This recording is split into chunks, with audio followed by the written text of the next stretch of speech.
Let's set up the Phonics Kit Bag. So inside we have the guidebook, the colour-coded flashcards, the magnetic letters, the comics, as well as an additional practice book and even posters. What more could you possibly need? Setting up couldn't be easier. I'll start by preparing my prompt cards and attaching these to my lanyard for easy access. Then I'll take a few photocopies of the assessment sheet ready for the sessions. There is a super handy checklist for each session, so I'm just going to follow this to get prepared.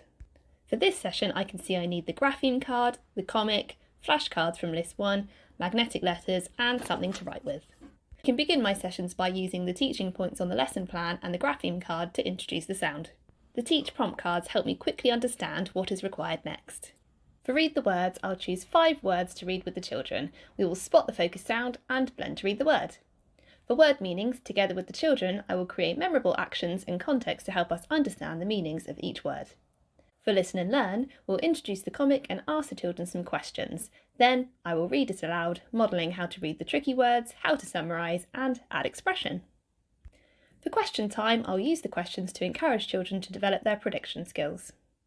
My apply prompt cards quickly help me understand what is required in the next part of the session. For see and say, I'll ask the children to choose a flashcard, spot the focus sound and read the word.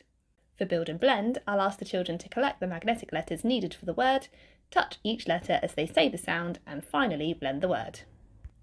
You've guessed it, my plenary prompt cards help me quickly understand what is required in the final part of the session.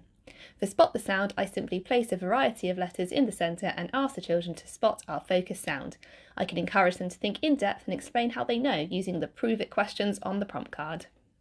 After the session, I will note down any thoughts I have on the children's progress by indicating if they are unsure, developing or mastering the objectives I have taught.